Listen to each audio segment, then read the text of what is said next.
Welcome back to the Explicit Measures Podcast with Tommy, Seth, and Mike. Hello, everyone. Good morning. Good morning, Mike, and a happy Tuesday to you both. Just an FYI, this podcast episode has been pre-recorded for your enjoyment. And the articles and topics that you talk about here are still relevant. Yeah, nothing's drastically changing. I felt like I should have... Yeah, the documentation has not shifted under our feet yet on this one. We hope. Well, it has been recorded, so what we say your mileage will vary. All right, so jumping in, our main topic for today is we're still talking about the BI tactical planning as far as it relates to Power BI and the new article that came out from Microsoft. We're going through the BI strategy around just elements of Power BI and how to implement them in your organization. Again, very relevant article, seems to be really good. That's going to be our main topic today. We only have one kind of intro or news item today. If you like Power BI, if you like data science, if you like data engineering, you should go to the Microsoft Fabric Conference coming up this March. It's March 26th through 28th is the conference out in Las Vegas. There are workshops for the 24th, 25th, and 29th. Those are workshop days. And then you can go visit azureDataConf.com. And there's a link in the description if you want to see that. But if you want $100 off your ticket, you can use Carlo100 for $100 off your tickets for the conference. So hope to see you there. I'll be there. I've got some speaking sessions there at the conference. So come stump the chump. Check it. Come out and ask some hard questions, and I'll see if I can answer them. Probably He's gonna be in a water booth too, so you can even throw the ball. My face will be in a little hole. You can throw tomatoes at it, and you have such bad reports. Your models are terrible. You use bi-directional relationships. I'd show up for that. Bring some cash. Give me some rotten tomatoes. Come on. Test your data models against exactly. Now, that would be funny if all three of us did that. Model. That would be pretty good. I bet we could get some zingers in there. A roast. The whole thing is essentially like kind of poking fun at whoever's throwing at you, right? Exactly. You're going to be now intrigued on what would a Power BI carnival look like. You look like somebody who would use composite models all the time. Yeah. You look like you would use calculated query columns. for the win, huh? How you like You've those never even load heard times? of DAX. You don't even know what star schema is. Ooh. What is it? Your mother's calculated column? Oh, your mom's a calculated column. Yeah. The worst insult like ever. Somebody who would just say, I know Power BI and think you do everything. Some of the other attractions at the Power BI Carnival, the world's strongest model. Oh, yeah, that would be good. The world's strongest semantic model. The world's strongest semantic model, able to withstand any type of calculated column that's thrown its way. It can lift any calculation you throw at it. That would be funny. That's quite the tangent we went off there. Anyways, that's what this podcast is about. It's it's a little bit of fun, but it's a lot of bit of laughing and being goofy. So we'll do it. You're welcome. That was your morning dose of entertainment. All right, now Mike, onto this. I saw your advertising for us, and by the way to choose out of all the things you could have chose in the world of Power BI, John Cleese, Monty Python. Mike's got this advertising going for the podcast, and it's basically our previous one on our creativity, but just a subset. It's talking about Monty Python. Yep, exactly right. I figured I would take the most ridiculous part of that segment and throw that on the internet so people could see how much real value is added from this podcast. Real value. Real much value. That's how you should start it. Not in a world where real value. Oh, maybe that'll be ad number 2. Value. Yeah. And then interject a clip like that. Yeah, it's good. Good stuff. Interesting topics.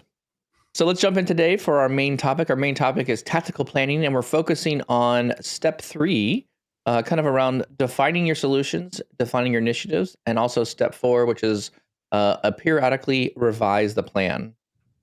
So let's jump in there. These are a little bit smaller sections than we had in the past, so maybe we'll get through this whole episode without actually getting to the bottom and talking through everything, but maybe not. Sometimes these tangents come quick and fast. Therefore, we kind of go off some tangents here. Tom, you want to kick us off? Any kind of initial thoughts for some defining solutions initiatives with this tactical planning? Yeah, just a quick recap where we've been. We are in this implementation planning guide and we're focused on tactical. We've talked about adoption, we've talked about trying to measure objectives and define key results. Now it's about how do we actually implement. And there's two areas documentation talks about. How do we implement solutions? How do we implement initiatives? Solutions, more of kind of a product-based thing. It's going to have a tangible result, such as monitoring solution, a lake house, gold semantic models, and initiatives are more around what processes or training resources or other types of portal, like non-product or tangible things that are coming out of Power BI, but still hugely impactful for the business. So Agree. how do we implement these? How do we actually prioritize? And then really step 4 is, well, we're going to need to revise compared to our strategic. I like these. This is finally where, I mean, a lot of things have been just talking about where you're going, what kind of things you need to be planning for. I think this one to me feels a lot more, I don't know if you say it this way, I'm a doer. Like I just like getting stuff done. You know, it doesn't have to be perfect the first time. I don't need to overthink it. Let's just pick a direction. Let's go. Let's start walking. And then we can always adjust and course correct, I think, later on. So I like this part because this feels very, let's get something done. Let's put something on paper. Let's make something delivered. And then we can always adjust afterwards. Yeah, I like this one. Seth, any thoughts before we get started here? No, yeah, I agree. One of the things that kind of struck me was breaking out the activities or stuff to do into solutions and initiatives, because you can measure those differently as well. Mm-hmm.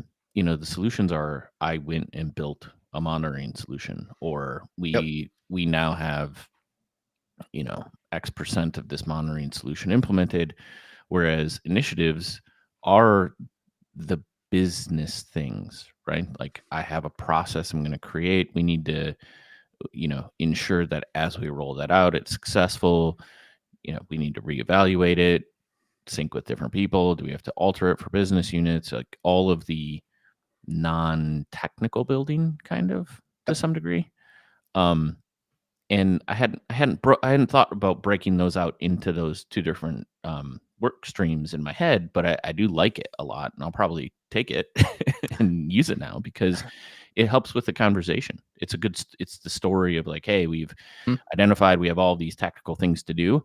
Yep. And I'm going to break those off into these two different areas because with the capacity I have, I know I can execute against these solutions, right? Like here's what you get here.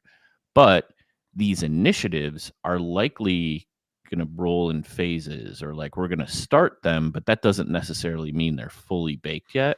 Mm-hmm. And I don't really have a hard timeline, right? Like we're going to start utilizing or doing or, integrating or training. And there is really no end to that. Like there's just kind of hey, here's some things we're going to get spooled up. And what we expect over time is X result or something. I like the way you put that one, Seth, because again, all of these things that they talk about here, I would say are 100% need to be on your radar. If you're rolling out Power BI, you need some monitoring solution. I don't care what level, size company you are, you need something to tell you what's going on. Because at some point, you're going to need to understand who's exporting things, how many report views are being used. You built something tangible, how many people are actually able to look at that? And that's the Power BI APIs are okay, but they're not great either. So there's a lot going on there. So I think that I'm very happy they emphasized a monitoring solution because Microsoft doesn't give you one out of the box that's very easy to use. They have okay things, but it's not like perfect. It's very raw. I agree. That's a really good way of putting it, Tommy. I like the other part of this where solutions are kind of more, here's a thing we're going to produce for you.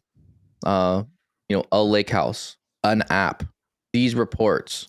Those feel really good to me because, again, very tangible.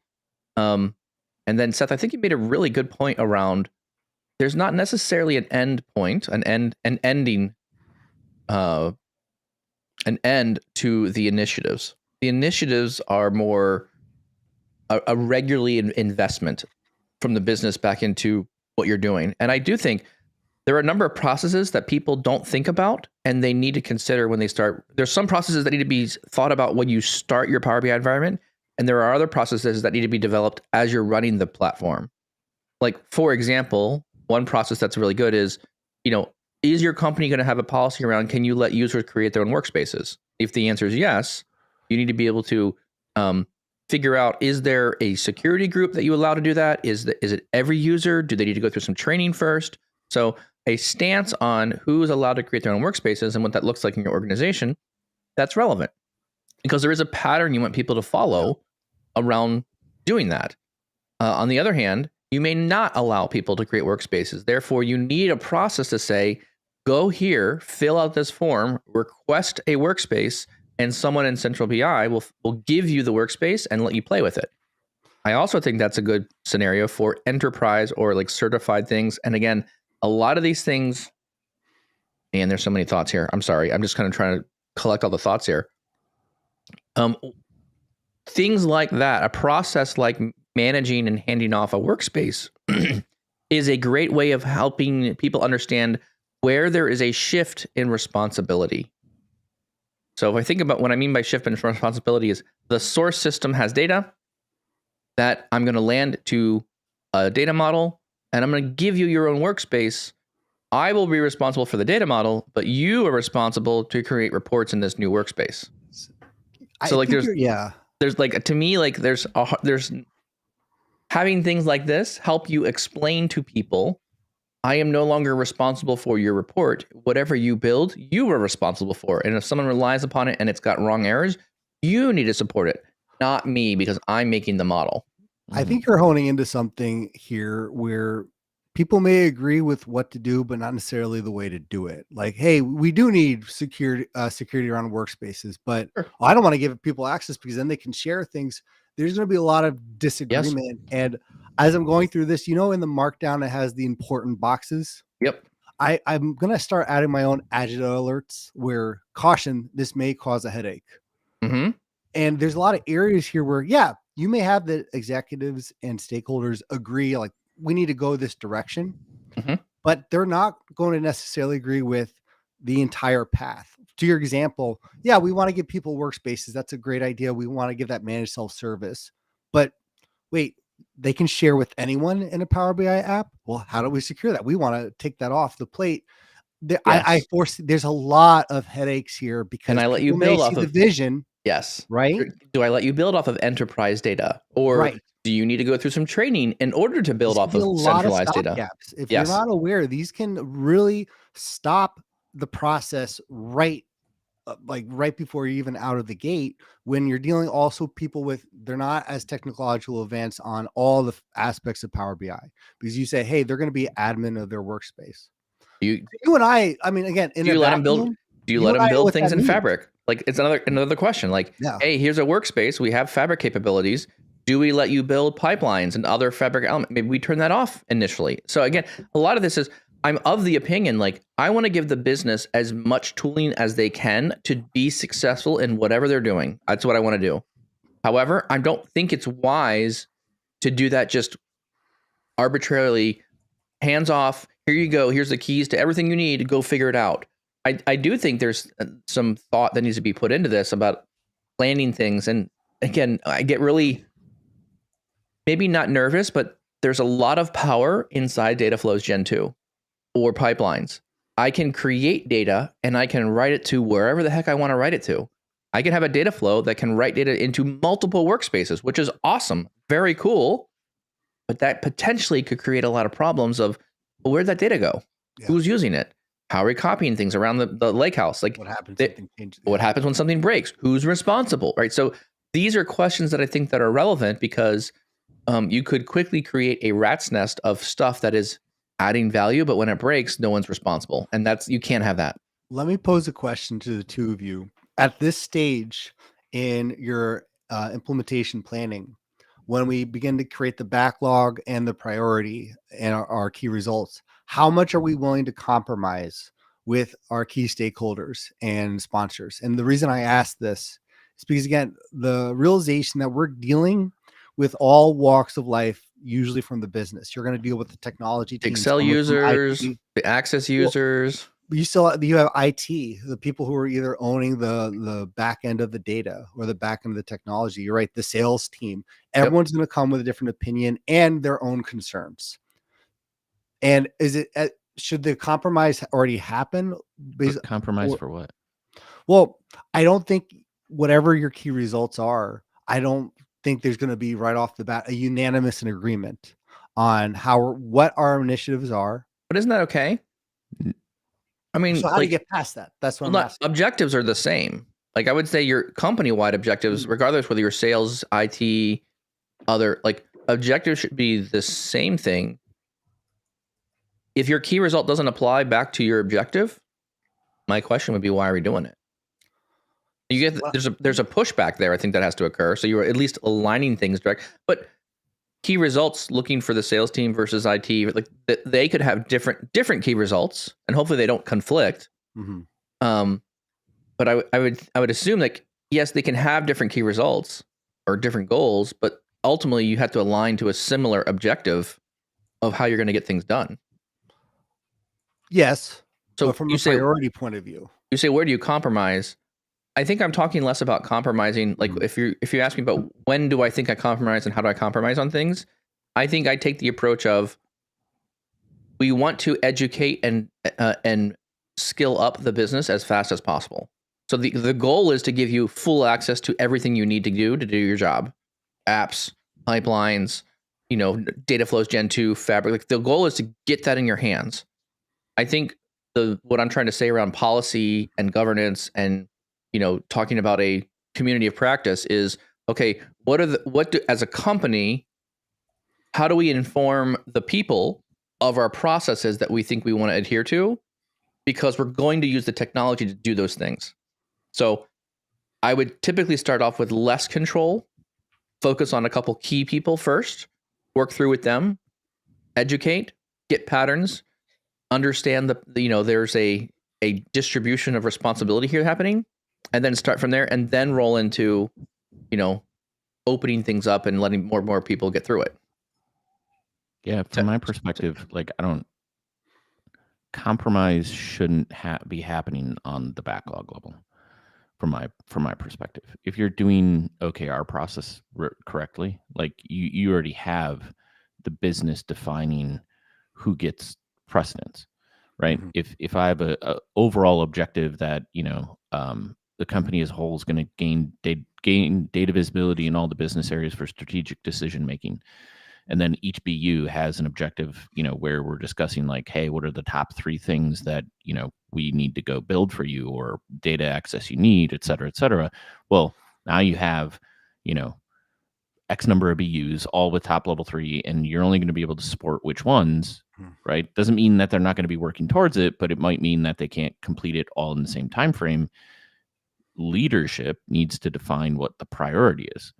And they may likely say, hey, okay, well, so how much capacity do we have on your team, right?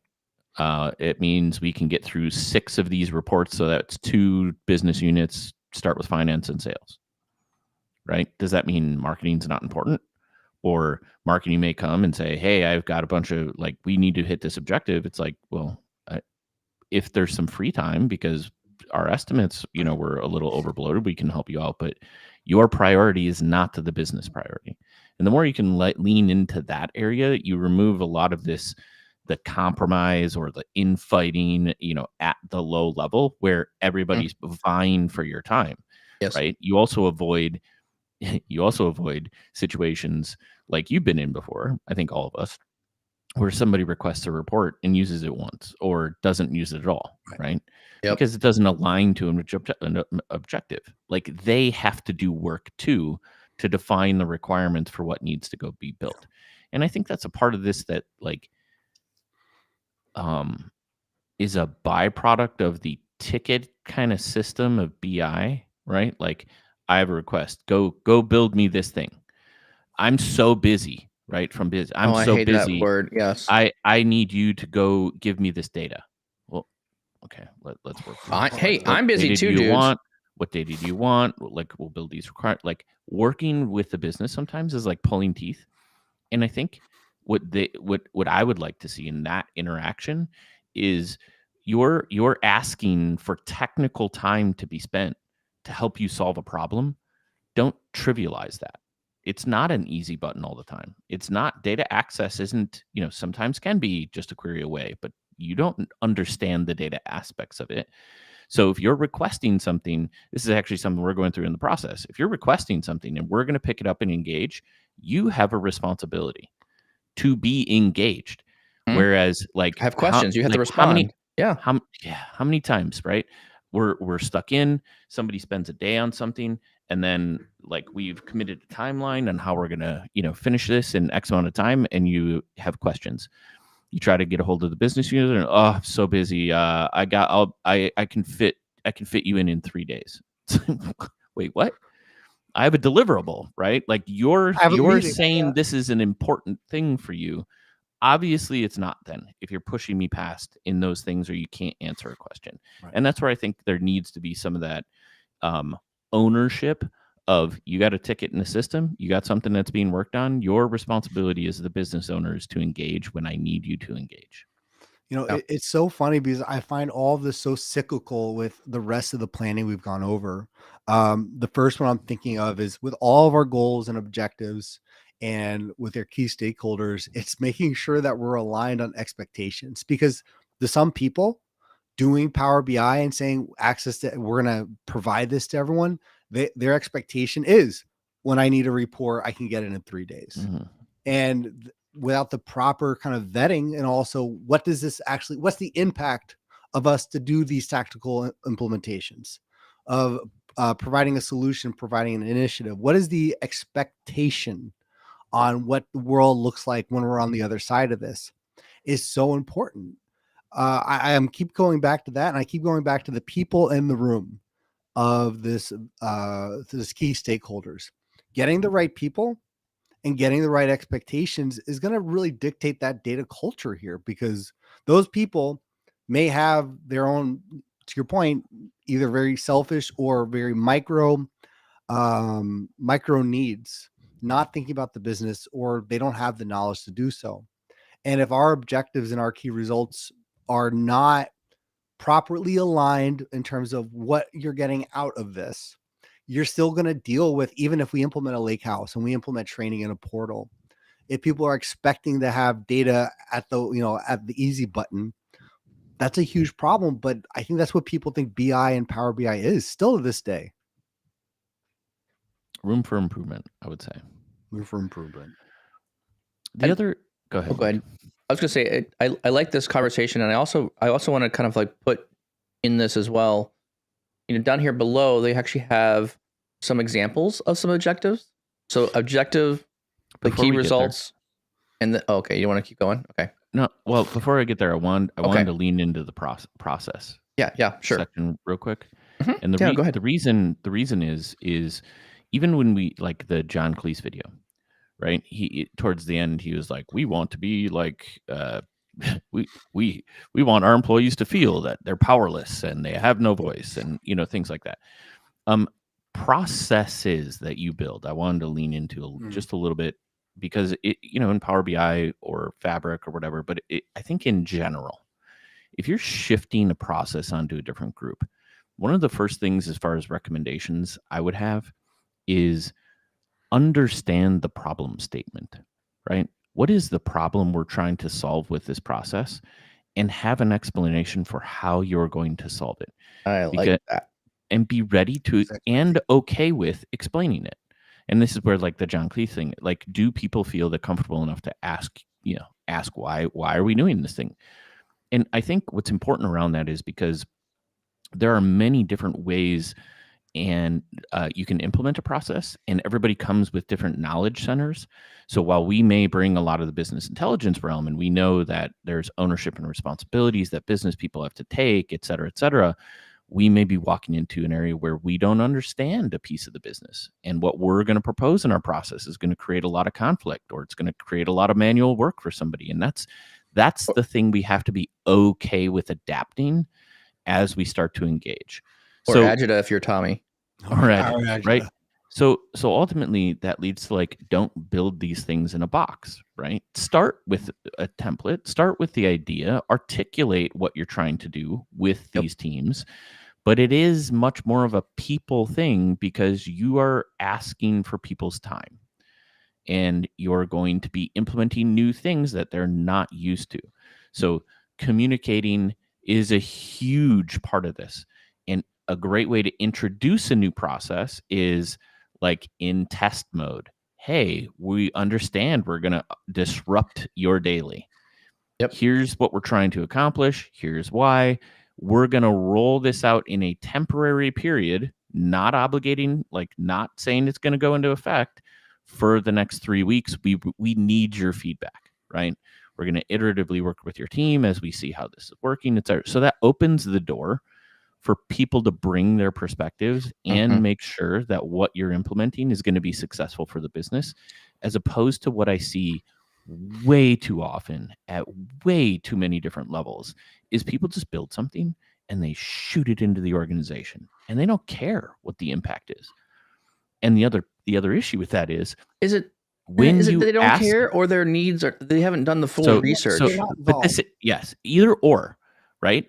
If I think they care, they're trying to do the right thing. A lot of, I mean, good, they're good not, point. Good like, point. I don't think it's like, oh, I don't care, I'm just going to throw this thing together. But I also think like there's not another. We're looking like an onion. They've peeled up the first layer of the onion. Like that's as far as we've got. And there maybe was additional questions or additional insights we should be digging for to get distinction. Yeah, and I think they do care. They're trying to do the best they can, but potentially there's a little bit more rigor that's required to get to like really the root cause. And I think that's why I'm leaning into also like the feedback loop is really important. Yeah, very important. I agree with that. Because I would say the two things: the feedback loop and the problem and solution statements, right? Because people need to understand what it is we're trying to solve in order to evaluate whether or not the process is doing that successfully. I love what you said, Seth, because it's making me think of our conversation about what our mailbag conversation last week. Does technology influence process or process influence technology? Well, if you are just saying top down, whatever technology we throw at you, now you have to adapt to, even if the people care who are implementing it, odds are you're not necessarily meeting the real needs of the people. Years ago, when Power BI apps first came out, we were sharing reports in the individual way, and we wanted to migrate everything towards Power BI apps. And it was a larger task because obviously everyone had their own workflow. We created a champions team of representatives from each of the departments who had access to the app, and we got their feedback. Like, based on your team, who do you know? Can you give us feedback on how the organization of this workflow is? That was such a big help because one, it got the team involved, the business involved on them understanding the needs of that team. And also two, even if I cared, which obviously we did, the BI team did care, we still did not necessarily know their own intricacies of that team and how they like to organize their own content. So without getting that feedback and without getting them involved, we would have just thrown this apps at people and they were like, oh, what is this? Even if we did the training after the fact. So there is that part of that expectation that you're talking about, Seth, but two is how do you actually throw it out? But also, I think, how do you empower and feel like other people actually have a say in what's going on? That's a great question. What'd you say, Seth? I just said agree. Oh, agree. All right, great, cool. Yeah, that's easy. That was a good one. No, but I like this whole conversation is great. And one thing before we move on, I guess maybe some sample objectives here is I really think I've found great success in building a centralized portal. Even if people don't know it exists initially, just starting there. I mean, as a consultant, right? A lot of times they're like, well, what do we build? What are we doing? I have a lot of things I need to prove back to the customer. I need to sneeze. Hold on. It's the quietest sneeze I've ever heard. Excuse me. It's like a, it's only like we had that in real life. Mute. Yeah, right. You'd be muting me all the time then. So it just I think you actually have that power, Mike. Yeah. I was going to say something. Exactly. So looking at like the centralized portal and having content go there is so important, because a lot of times I'm already making assumptions about things that the organization's not there yet on. And I've actually, I've walked into organizations. They're like, okay, we need to build workspaces. Great. What do you have? How do you want to handle this? How do you want to manage these things?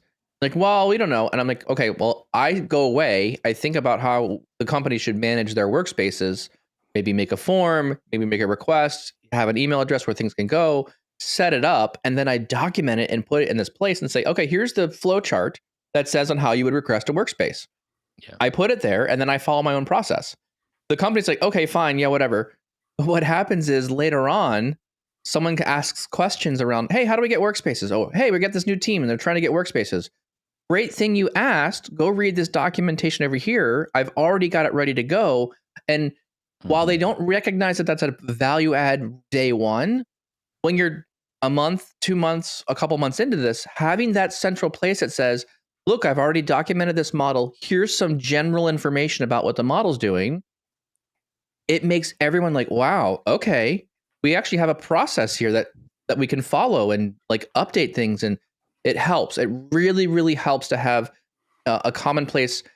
A lot of times, and maybe I feel like this is just maybe me or what I've interacted with business side organizations, a lot of times processes are made and they're never communicated. There is a process. Someone did it, but no one took the time to like, and they may have even written it down. Like there may be like even a handwritten note, a steps, a lists, and it's only known by the couple people who control the access to the thing. Yeah. And so I can't stress enough how much the central portal aids the ability of communicating to people. Here's where things need to go.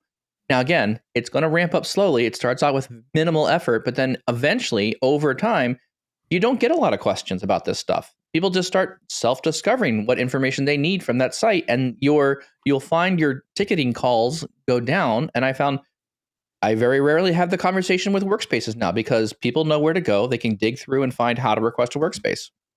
Yep. I'm a huge fan of centralizing information like that. And those are two different topics, but big ones, right? Centralizing around an area. I will say, I want to say a huge fan. So far, what I've seen from Viva Engage is perfect for that, because it like everything in Microsoft, once you create a community, automatically spools up all the O365 workspaces groups, right? Yeah. So it's a group. So you have a SharePoint site, you have a OneNote, you have all the things, but you can do questions and answers. You can have like the entirety of the company can see this thing, as opposed to it being some other solution, Confluence pages or something where like people have to navigate and get to. That I love, and I'm a huge fan of like what you're talking about too, Mike, because you bury that stuff in Teams chats or some other chat, like it's a one and done. Whereas when it's out there, and people, it's searchable, people can find their own answers, and that's where you buy your time back, right? Because if you're answering those questions in a forum place where people can access and know that they can go access that information, you just bought your time back every single time, because you're going to get the same repeated question 500 times if it's siloed. Yes. You know what we're talking about here? We're really talking about Power BI? Power BI, I think is what we're talking about. Yeah, we're talking about a proper relationship. What's the number one argument that you would have with your spouse? Or what do you say? Why is the sink not clean of dishes? Who left the dirty dishes in the sink? That's my number one argument. And I'm like yelling at everyone, and all the relationships in my family are like, who didn't? Hey, you saw that the dishwasher has clean dishes in it. Why didn't you empty them and put the dirty ones in it? Still expectations. Still apply. But but to your point earlier, Seth, and Tommy, your question as well, like, maybe I should write a policy and put it next to the sink. Policy is about writing it down. It's like, that's not what I said. I said this. No, you didn't say that. That conversation. This is the same thing to me so much, because from objectives to key results and writing it down and having it centralized, so everyone's aware on what was tasked, what we're trying to do, what the outcome is, and that writing down process and having it somewhere centralized or having it somewhere public is so imperative, because you may have all this great kind of you went on your first date with your business team on what we're going to do and all the great things of Power BI. That's like your first date. That's like taking them to Paris or something. Well, now there's the kind of common I don't goals. think I take first dates to Paris. Just Oh, FYI. no, that'll be your first date. No, okay, yeah, you're right. that, Yeah. yeah. But or the nice I'm restaurant. taking you to like Chili's telling you how or, great our maybe Taco relationship Bell is and or how great- Chipotle. Chipotle, sure. Let's say Chipotle. Okay, I'm telling you Chipotle. how great Power BI can be in the future of data and us. Correct. And everyone's on board, but there gets to the point of what are we actually going to try to achieve? How Yes. many BI kids are we going to have, or whatever that conversation, the communication and making sure it's clear, centralized in some portal in Teams that everyone can get to. Well, that alleviates that's not what I said, or that's not what I was expecting this to be. To your point of how do we create a workspace, or who can create a workspace, or in the case of our backlog and initiatives, what is BI going to focus on? And more importantly, what are we not going to focus on? Having that written up, having that clear as day, man, I mean, I think that's the difference between that trough of disillusionment that we've talked about with the hype cycle and getting people continuing to buy in, and more importantly, to volunteer to help, because we also need that too. We need people to volunteer to say, I will assist you in this. There's a lot of things you just kind of covered in like very rapid Proper succession. relationships. That's what we're building here. And it's a continual. Well, I'm going to be a bit open here a little bit. The hardest thing in a marriage has been communication. Point blank. Like for me, like always is hard. I will say something and my family will hear something different. Mm-hmm. I will say something, I think it's clear, and the other side does not receive it clearly.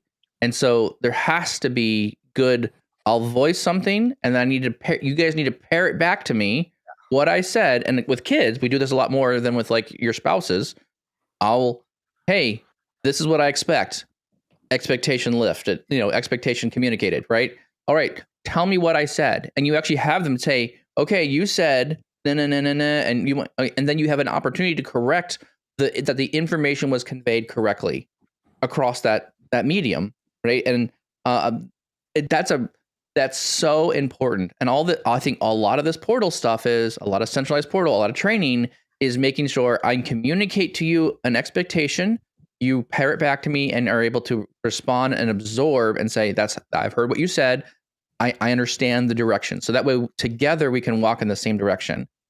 So that was one thing that you said, Tommy, that I think resonates very well with me, because the communication is extremely difficult in your own family, let alone in your business. And then also inside like a team with all these complicated things moving and all these different, moving pieces inside BI and where data is going and how to better use it.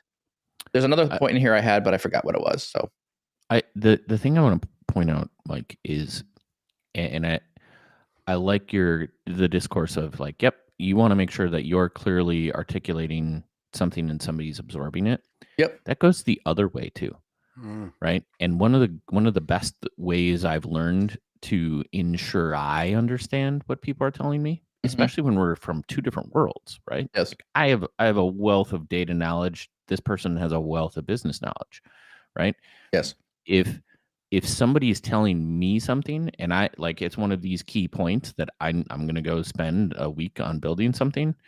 A great technique is to say something along the lines of, let me just parrot back what I heard from you, right? Like, so I make sure that I understand everything you're telling me, and then repeat it back. And in many cases, you're off on a couple things, right? Like, but it drives towards a point of clarification. Yes. As opposed to where you don't want to be in these conversations is just listening without asking any questions, or like being afraid to not contradict, but like lean into a point. That's a great way to lean into a point in a very conversational way that you drive into the details that you need. I love both of those. And for me, the best way when we're ready to go, or where we think we're ready to go, sign here, please. Or sign off on this, please. No, but I'm actually being serious. Put your team down. Really. Coming after you. If we're going to say we're going to do all these things that we work so hard, I promise not to use calculated columns. but making sure that the business and you both sign off on whatever you're going to do. Because again, there's nothing worse than thinking, oh, I know what they want. We know what BI wants or what they're going to do. And then that doesn't happen because, to your point, Seth, I didn't pair it back, or I misheard or have a different perception of what that real big pie in the sky is. So any part of this, I am a huge proponent.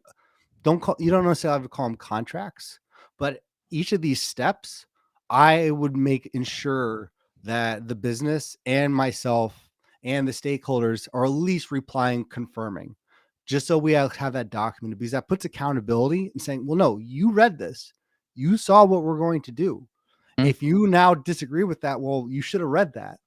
Yeah, I don't disagree with that approach. I think that falls for me into the planning of sprint cycles, of a cycle, whatever it is. If it's a week or 2 weeks, 4 months, like not 4 months, but like whatever your cadence is, that drives the business more than me saying put your signature down, right? Because if we have an agreement that I'm going to do some work for you, my ask back is you need to be available for questions, because if I engage in this work, my intent is to knock this work out as quickly as possible, and that requires you.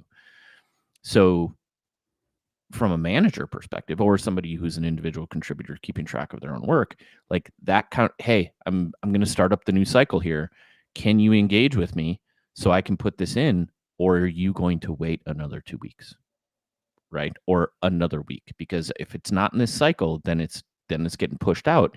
And that alone, I think, drives the prioritization in their heads that, okay, I need to make time. I can't delay these initiatives because this is my request. Or they're going to say, yeah, I can delay because I don't really need it. And then it just keeps getting pushed and pushed and pushed.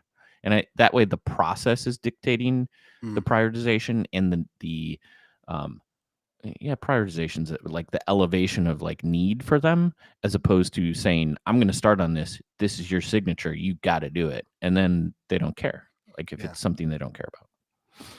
I think that's a good segue to step 4 here, because we've talked about the long-term goals. I think so too.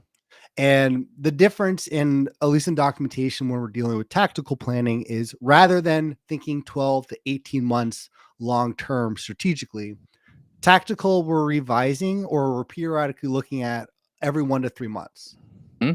And whether or not you have the contract or we have the agreement, it's a very interesting take where we're going to, I don't want to say drastically revise everything we're working on. No, but I think it's something, Seth, we talked about, I almost want to say years ago at this point.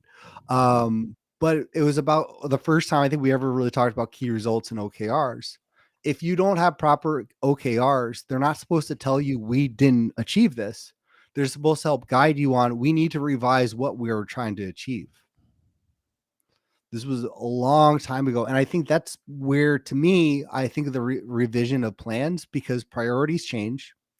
If our key results are not going to be met, there's a reason for that, whether it's resources, the buy-in, or just there's other priorities that come up. Our key results dictate what we're going to, what's revised. Yes, but I mean, I like how they put it in the article here. I agree with you, Tommy, and I think those are. I think there's. I really like how they present the. You're going to have to change something. There will be pivots coming. You have to be flexible enough to adapt to that, and this is where I like a lot of the agile and Scrum type stuff. Where okay, we have a bunch of things we need to do. Let's put them on a list and let's prioritize which ones we think are most impactful right now. What should we do today to make things to deliver stuff? So, there is a strategic plan, which is something that is maybe potentially a really large effort, right? We're going to set the plan in the early part of the year, and we're going to work that plan through the whole year. A strategic plan maybe is something along the lines of, I'm trying to think of a really good strategic plan. There's a new data source you're bringing out, right? You have to turn off a certain system. You're flip-flop? Flip-flop. Your strategic plan is the long-term plan. These are the high-level company or objectives. Like these should not change. I was thinking I was trying to articulate, hey, we acquired a company and they have Tableau and we're going to migrate them all to Power BI. Yeah. Like that's a long-term, multi-quarter kind of, bigger initiative. Like there's things that are going to last a long time. Those are like your strategic plan. Directionally, we're going to move everything to Azure and we're going to use this thing called Fabric and we're going to do something. That's a bigger initiative. Yeah. But then under the tactical planning, I like this idea of being able to plan a little bit, implement a little bit. Okay, let's go back to the plan. Do we keep doing the plan or do we change a little bit? And I really do think there's this need for organizations to have some more of a cadence around what is the plan, implement the plan, and come back and continue a cadence. And I would recommend, particularly around tactical planning, I think it helps to have, if you're leading a BI team, sit down and think about what you think is most important.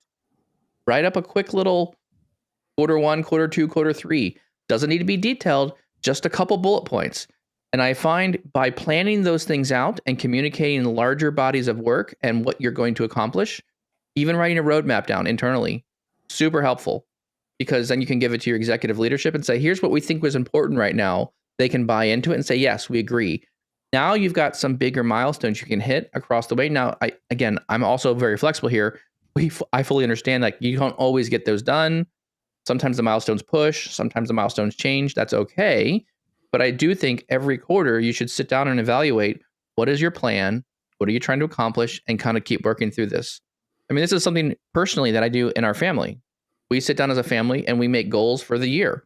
What do we want to accomplish? What are some financial goals? What are some personal goals? What are some health goals? We figure out kind of at a high level, we do the strategic plan, put it down on paper and see how we get across the whole year. Sometimes we'll do a little bit of pivoting if we need to. But then tactical planning is more of like, I see like, okay, kids got to go to places. Who's taking kids where, right? And then those plans potentially can change and shift under the hood here, but the bigger objectives are consistent. And I think even just the fact that you write things down, very important. I think that just writing things down helps you get things done. Yeah. Another recommendation I have in here, and the reason I think that cycle of tactical planning, where you're planning, implementing, is important, is because nothing's ever perfect. So if you're committing to doing something in Q1 because it's a high priority, and you complete almost everything else, when Q2 starts, it's a chance to reevaluate whether or not you pull in more resources to solve something that wasn't done in Q1, to knock it out and then move on. Right. Yeah. The other thing that's really effective here, especially if you're working with other PMs or product teams or, whatever the case may be, but it doesn't necessarily have to be that, is introducing capacity planning in here as well. There's a finite amount of time, right? So if you know what your backlog is, all the things that need to be executed on, and you're estimating what these things look like, you can communicate to the business what it is you're going to be get done in Q1, right? That allows you to be very specific in your plans and have everybody understand, like, what are the things we're going to execute on. Now, sometimes that's harder, and we're like, it's going to be buckets of time for certain activities, especially with business intelligence, like where we would need the business to ask for the things and they don't plan that far ahead. So like, it's going to be by need. But then there are certain things, like to your point, Mike, we have a larger effort. So in Q1, we have to move to Fabric. So in Q1, we're going to migrate, these 3 things, or we're going to do this and this and this, right? So you can then already allot and say, hey, one of the strategic priorities for the organization is this big thing, and we're throwing 70% of our time there. So that only leaves 30%, right? And having these in your swim lanes for planning and roadmap and communication are really pivotal and really helpful when, the fire drills start, which they will, when somebody else needs your time. Another, and I just want to, I'm not going to back up, but like right above this section of the previous one ending that Mike wanted to dive into, and then I started talking about process, is a great layout of like objectives. How do you break those apart into key results, et cetera, which align with this conversation. I just want to interject that people read that. That's a great example. One part of the revisionist part is it's a perfect opportunity doing it well for acquired knowledge, because when you start off with your priorities and your backlog, those words on that paper or on that document are going to have a very different meaning to you than they are to the business. Like, we're going to do workspaces and we're going to have Power BI apps. I doubt highly, or I'd be willing to bet that the Tommy likes word betting. He's a dangerous man. that's why I'm not going to Vegas. But I'd be willing to assume that all the words that are on the paper for business intelligence don't have the same meaning to the business initially, because they don't know what the real impact is yet. Each revisionist, each time you revise and go through a 3-month process, you are now giving the business the acquired knowledge of what real impact is that going to provide for me. So you start small. The first time we're going to say, here's our objectives, our key results for our tactical planning. Start small, because to the business, they're going to go, this sounds great, but I don't have the same intimate knowledge of what impact this can do. I'm assuming because you're telling me, but I don't know. I don't know how this is really going to impact my team. You go through 3 months of we're working on apps and they go, this is fine, but I now understand what the impact is. Let's try to focus on something else. Or I really like this. Let's push this because I have the wisdom now. You're now giving the business in each of these revised calls and each of these revised planning better knowledge of all the technical and solution planning, because now they actually understand it, or they can understand, more importantly, what that impact is. So if I were to go through that first stage, I start small. Then I allow them to look again to go, okay, now that you understand some of these elements, you understand the components, you understand the meaning of these words, where do we want to focus? Or do you like this focus? I think these are, people don't know what they don't know. and again, you're giving them something new. You're using a new tool. Yeah. People don't know how long certain things take. You may ask for this data set. Every single project I've worked on, everyone's like, oh yeah, the data's clean. We got to start schema. We know how to do it all. Here it comes. Just build the model and then build the reports. And then I get into it and we're like, yeah, I hear what you say, but we're not quite there. Like, it's not dialed in yet for where I would say we're we really understand what the data is doing. So I feel like there's always a bit of to your point, Tommy, a little bit of an education. It's a little bit of a bumpy road here, getting things started. So people have to start figuring things out and kind of getting comfortable with, how we're going to do the work. And your goal, like, people change, like, we need real-time data. I need our first priority. Don't get me started with that. I don't know. Like, we need this refreshed 10 times a day. Do you? Okay, we'll try that as one of our tactical plans. 3 months later, it's like, how much has that helped you? Well, not so much. Okay, so let's pivot here. Yes, I agree. I feel like there's a lot of times that I work with companies, teams, whatever, where right now the priorities are something, but if we think about it and we work on it for a little bit, very quickly the priorities change to something else. And sometimes when you're in like chaos mode, you're constantly switching topics or constantly switching so much that you're not able to actually put any strategic plans in place. So sometimes you do this and you're like, I need to just block and tackle right now. We're in a place where things are chaotic. We've just got to deal with these chaos things until we can get things stable enough for us to step back and start strategically planning for things too. It also stresses consistent communication too, right? Because this is something you're forced to go back to. And the consistent communication, to me, brings consistent linguistics. It brings consistent wording, that when I say something, it's going to mean the same thing to you, because we both know what the word means. What does that bring? A better data culture. So to me, this tactical revisionist 1 to 3 months planning is going to keep everyone at least growing towards the same goals, because we know what the words mean. We have the same definitions. Agree. Well, we've kind of burned through a full hour here. I think we're about at the time where we want to kind of just do final thoughts and wrapping thoughts here. So let's do a quick final thoughts or, wrap up summary ideas here. Seth, let's go through you first. What are some final thoughts and what kind of stood out to you for these next 2 sections of article? Love the whole solution versus initiative. I think that's going to drive a lot of change in my world. I think key takeaways also: central portal, put things there, put an area for communication. Useful. As you work through, the new processes and getting into, driving towards solutions and initiatives. I think overall, like, just a really well put together section within the article, and a lot of key points that people should plug into. Tommy, any kind of final thoughts here? No, I think the ability to segment the difference between we're going to do all these solution-based things or initiative-based things allows the business to understand the resources available. It helps them think too in a limited scope, in a very positive way, where we're not going to boil the ocean. Let's really try to prioritize. And then the ability to revise and to have consistent feedback and to have consistent calling aligns everyone growing towards the same goal over time. We know this is not going to happen in a week or after one call. I'd agree with that one.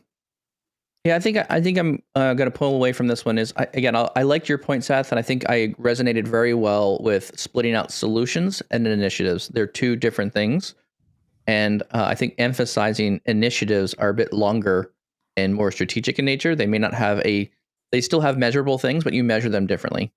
And solutions may have more of an end point in time, where initiatives potentially will span multiple quarters or years as you continue to invest in those things. But both, I think, are important. Like, you can't do one without the other. All right, with that, thank you all very much. Appreciate your time today. This has been a great episode. If you like this episode, our only request is if you please would share it with somebody else. If you got some value from this, you like what we hear from the topics, you got a couple laughs, and hopefully learn some new things, or were able to digest some of the Microsoft documentation with us. We love that. That's why we do this, because we want to just kind of keep teasing out and refining how we think about Power BI and what we can do to make it be more effective in our companies. Tommy, where else can you find the podcast? And you can find us everywhere. You can find us on Apple, Spotify, or wherever you get your podcasts. Make sure to subscribe and leave a rating. It helps us out a ton. Do you have a question, an idea, or a topic that you want us to talk about in a future episode? Head over to Power BI Tips/podcast. Leave your name so we can reference you and a great question. Finally, join us live every Tuesday and Thursday, 7:30 a.m. Central, and join the conversation on all of Power BI Tips social media channels. Excellent. Thank you all very much, and we'll see you next time.